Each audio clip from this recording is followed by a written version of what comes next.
بسم اللہ الرحمن الرحیم۔ اساتذہ کرام، مہمان گرامی اور میرے ہم وطنوں، آزاد بھائیوں اور دوستوں، السلام علیکم ورحمۃ اللہ وبرکاتہ۔ میں ایک ہفتے سے مسلسل کوشش کر رہا تھا کہ مجھے اپنا موقف مل جائے، مجھے اپنے موقف میں دلائل مل جائیں۔ پورا ہفتہ میں نے تیاری کی، لیکن جب میں آج اسمبلی کے اندر آیا، اسمبلی کے اندر کھڑا ہوا تو وہاں پر قرآن مجید کی تلاوت کی گئی، ترانے پڑھے گئے، قومی وطن کے ترانے پڑھے گئے، تو مجھے لگا کہ ہم آزاد ہیں۔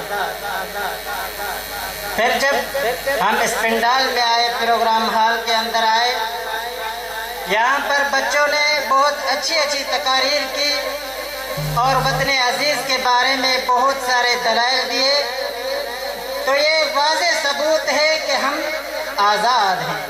ہاں جناب والا، ہم آزاد ہیں، کیونکہ ہماری سوچ، ہمارا تخیل، ہمارے افکار، ہمارے نظریات آزاد ہیں۔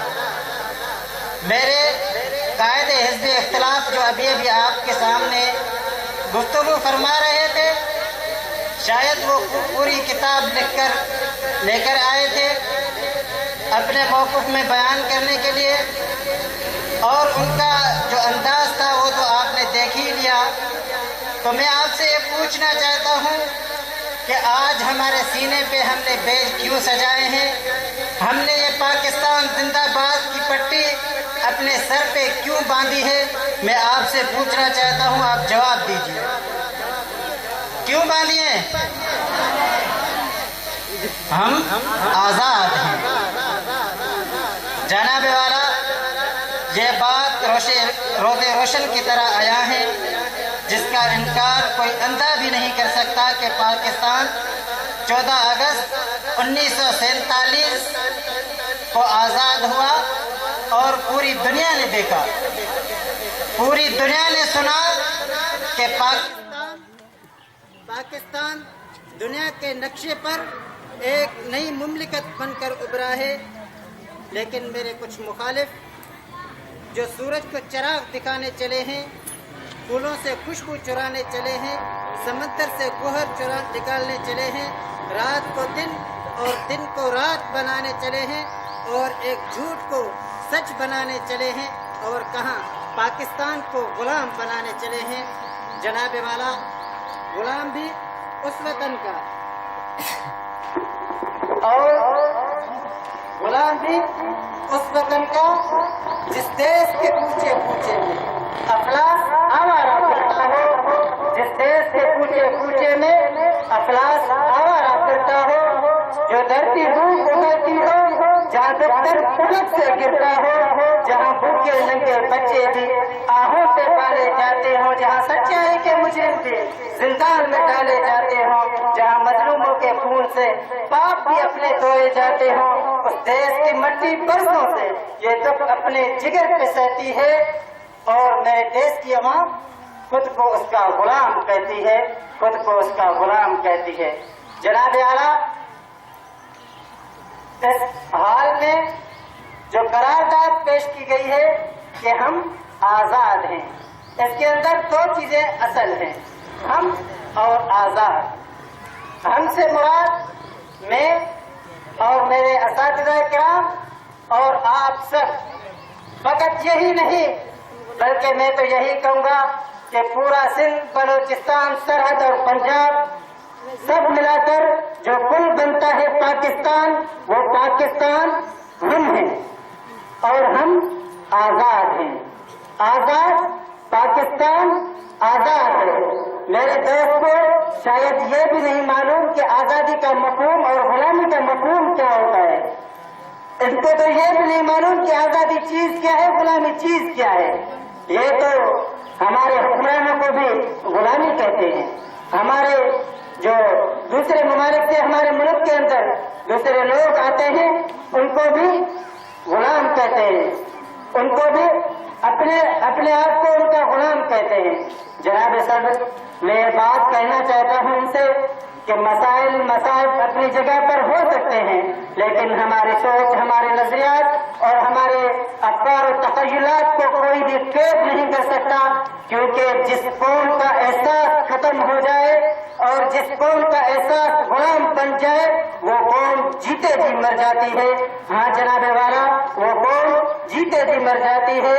میرے مخالف دوستوں نے کچھ اعتراضات کیے تھے، کہا تھا ڈاکٹر عافیہ آزاد نہیں ہے، قید میں ہے۔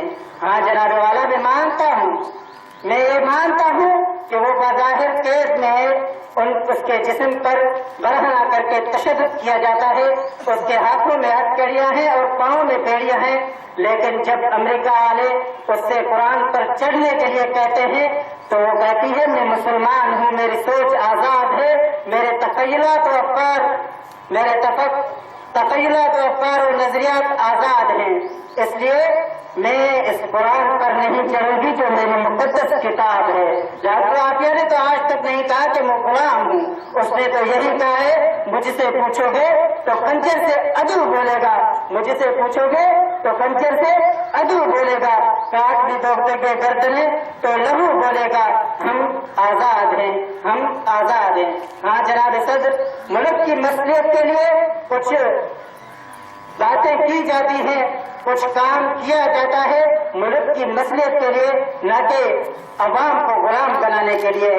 یہ میرے قائد حزب اختلاف کی غلط سوچ ہے کہ ہم غلام ہیں۔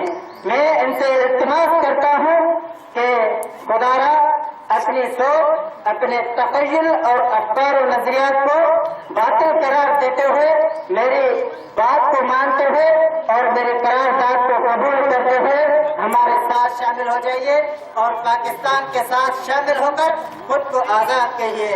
عشق و آزادی زیست بہار کا پیغام ہے، عشق و آزادی زیست بہار کا پیغام ہے، عشق میری جان، آزادی میرا ایمان ہے، عشق پر میں وار کروں ساری زندگی، لیکن آزادی پر میرا عشق بھی قربان ہے۔ ہاں جناب والا، بات ہو رہی ہے غلامی کی۔ اگر غلامی ان لوگوں نے دیکھی نہیں، اگر یہ غلامی دیکھتے تو غلامی کا تصور بھی نہ کرتے۔ میرا وقت ختم ہو گیا، میں 2 منٹ کی اجازت چاہوں گا۔ اگر ان کو غلامی دیکھنی ہے تو یہ انڈیا کے اندر چلے جائیں، اس وطن کے اندر غلامی کے تصور کو دیکھیں۔ ان کے اندر تو شودر اشودر، چور اچھوت جیسی اصطلاحیں قائم کر لی گئی تھی، لیکن یہ دوست کہتے ہیں کہ ہم غلام ہیں۔ اس وقت اگر کسی چھوٹ سے اچھوت کا کپڑا بھی ٹچ ہو جاتا تھا تو وہ کپڑے دوبارہ استعمال نہیں کرتے تھے۔ ہاں، اگر جسم سے جسم مس ہو جاتا تو وہ جسم کا ٹکڑا کاٹنے سے بھی گریز نہیں کرتے تھے۔ ہاں جناب والا، یہ غلامی ہے۔ عرب کے اندر غلامی کو دیکھو، غلاموں کو تپتے سیروں پر لٹایا جاتا تھا، ان سے جانوروں سے بدتر سلوک ان سے غلاموں سے کیا جاتا تھا، لیکن میرے دوست شاید جانتے نہیں کہ غلام چیز کیا ہوتی ہے۔ ان کو تو بس غلام ہی رہنا ہے۔ شاید یہ سوچ کر آئے ہیں کہ ہماری سوچ غلام ہو گئی ہے، اور میں ان سے کہتا ہوں کہ آپ کی سوچ غلام ہو گئی ہے تو آپ جیتے جی مر جاؤ۔ آج پرندہ، شاہین پرندہ اقبال سے فریاد کرتا ہے کہ ایک بار تو نے تو ان کے لیے آسمان سے بھی اوپر، ستاروں سے آگے بھی جہاں ڈھونڈا تھا، لیکن شاید ان کو تو صحبت ذات پسند آ گئی ہے کہ زمین سے پیوستہ ہو کر رہ گئے ہیں۔ ہاں جناب والا، پرواز ہے دونوں کی اسی ایک ہی فضا میں، شاہی کا جہاں آج کرگس کا جہاں ہے۔ الفاظ و معانی میں تفاوت نہیں، لیکن ملا کی ادا سے ملتی ہوئی مجاہد کی ادا ہے۔ مانا کے ستاروں سے بھی آگے ہے جہاں، اور مانا کے ستاروں سے بھی آگے ہے جہاں، اور مگر شاہین میں طاقت پرواز کہاں ہے؟ والسلام علیکم۔ پاکستان پاکستان، شاید آپ آزاد نہیں، زور سے جواب دیجیے، پاکستان پاکستان پاکستان زندہ باد۔ ہیوا رحمت اللہ جے پانی ٹیم جو موقف پیش کر رہا ہے، آپ آزاد آئیں۔